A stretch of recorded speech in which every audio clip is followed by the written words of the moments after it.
Bon, ce qui a été retenu, bonjour d'abord, c'est Aboukar Sidiki Fomba.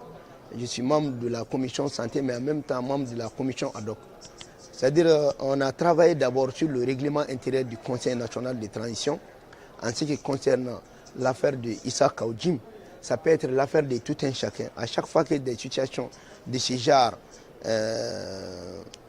viennent, il est important de créer une commission pour étudier la situation et voir les contours pour pouvoir produire quand même un rapport. Donc, à la suite, on a eu le rapport du procureur général, on a fait aussi une séance d'écoute de Issa Kaoudjim et à la lumière de ça, nous avons fait un rapport et une résolution.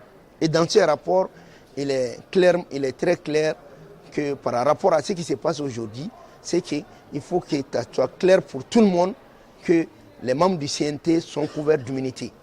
Et à ce titre, l'article 62 est clair là-dessus. Ils peuvent agir pour suspendre la détention ou suspendre le processus selon ces dispositions-là. Donc, on s'est basé sur ces dispositions, mais en même temps, quand on a étudié le rapport du juge au fond et l'écoute de Kaoudjim réellement, on s'est trouvé que dans la forme et dans la fond, ce qu'on lui reproche de flagrance, flagrance et puis de crédit de l'État, nous trouvons que ces éléments, il n'y a pas d'éléments très fondés à la matière. Donc cela est de l'appréciation du juge, mais c'est important, nous l'avons mentionné dans notre rapport. Mais sans pour autant, pour ne pas encourager l'impunité, nous avons voulu tout simplement suspendre le processus jusqu'à la fin de la transition. Et les juges sont libres des commentaires. Et c'est aussi pour que la population, ou pour que qui que ce soit ne pense pas que c'est une solidarité pour retirer Kaoudjim de la prison. Non, ce n'est pas une solidarité.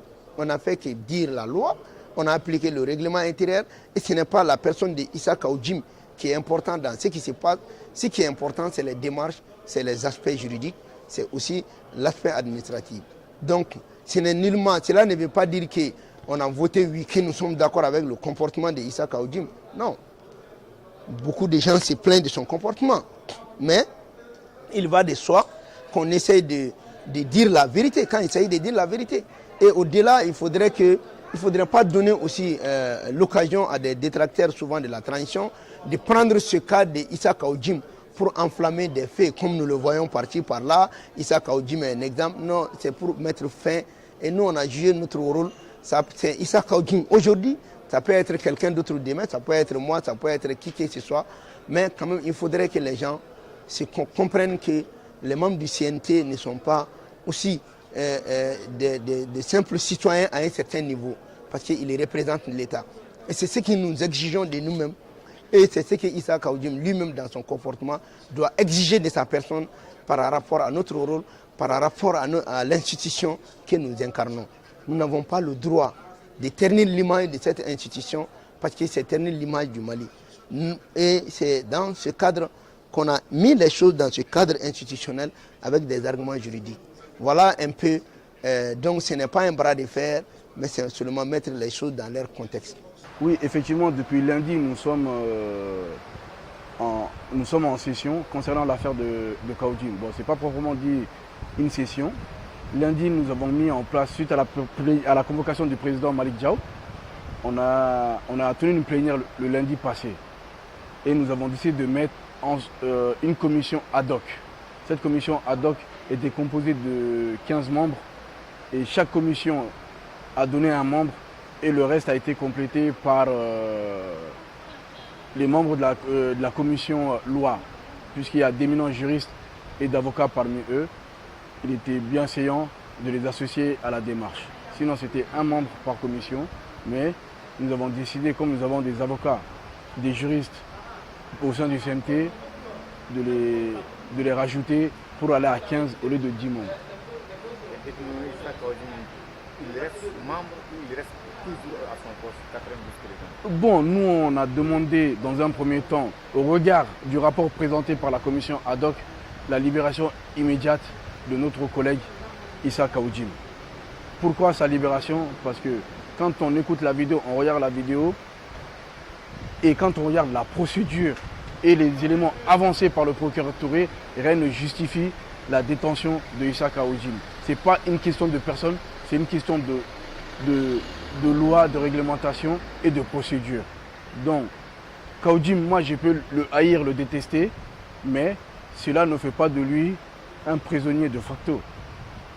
Donc, il est nécessaire qu'aujourd'hui la justice fasse son travail. Aujourd'hui, la justice malienne est plébiscitée, sollicitée et félicitée, mais quelques impairs peuvent anéantir tout ce travail qui a été fait depuis l'arrivée de Kassegué à la tête de ce département. Donc, on demande à la justice d'être vraiment impartiale, de lire la loi et de dire la loi, et non mettre en place certaines procédures qui nous amènent dans des choses. Effectivement, lundi, on avait l'impression, même moi le premier, qu'il faut radier, suspendre, ou en tout cas donner un avertissement fort à Issa Kaoujim. Mais au regard, je ne parle pas de ce qui a été dit dans la vidéo, mais au regard de la procédure, au regard de la loi, parce que le Mali est un pays quand même régi par des lois. On ne peut pas se lever un beau matin, faire ce qu'on veut, ou donner son interprétation d'une loi ou des lois. Donc aujourd'hui, il y a d'éminents juristes des membres du CNT qui ont travaillé, et au regard du dossier présenté, du rapport présenté, tout est à croire que effectivement Kaoujim doit être libéré. Honorable Suleiman Damele, membre du CNT. Oui, il faut reconnaître que aujourd'hui c'était pour valider les travaux de la commission ad hoc mise en place en session à huis clos. Et il faut aussi rappeler que c'était pour analyser les faits qui ont été reprochés à notre collègue Kaoujim, Issa Kaoujim. Et donc, flagrant délit, l'aspect juridique a été analysé par nos experts, nos personnes de ressources. Et il faut rappeler que nous avons des personnes de ressources de la justice avec nous au CNT ici, et d'autres personnes de ressources du développement en général. Ensemble, ils ont travaillé en commission pour vraiment nous délivrer les analyses suivantes. L'immunité parlementaire qu'il faut vraiment préserver. Et bien sûr, on n'est pas des députés, et le contexte a fait que nous sommes là pour légiférer, voter les lois. Et partant de cela, nous devons bénéficier ces mêmes avantages que les députés. Et aussi, nous nous sommes dit de tout faire pour vraiment démarcher la justice. Ce n'est pas un bras de fer entre nous et la justice, on est complémentaires. C'est reconnaître quand même que nous avons tort, notre collègue a tort, il a trop parlé, mais aussi de mettre en pratique la loi qui nous confère l'immunité parlementaire. Et aussi essayer une fois de plus de parler à l'avenir, de mettre en pratique cette loi vraiment qui nous confère ces avantages. Et aujourd'hui, à 101 voix, nous avons voté pour la libération de notre camarade Issa Kaoujim, et aussi de démarcher la justice pour leur présenter vraiment nos excuses. Ce n'est pas un bras de fer, c'est la complémentarité. Combien ont voté pour oui ou combien ont voté pour non? Oui, pour oui, 101 voix, pour non, 7 voix et 3 abstentions. Et ça veut dire que Issa Kaoujim sera libéré? Les démarches seront vraiment entamées pour voir la justice, et dans la mesure du possible, je dis bien que ce n'est pas un bras de fer, c'est la complémentarité, leur montrer ces argumentaires en vue d'obtenir la libération de notre collègue Issa Kaoujim. Après sa libération, Issa Kaoujim restera toujours 4 vice-présidents, ou il restera un simple membre, ou bien vous n'avez pas discuté? Oui, ces analyses sont en cours, et cela ne dépend pas de notre institution, et ça dépendra de l'analyse de l'autre institution.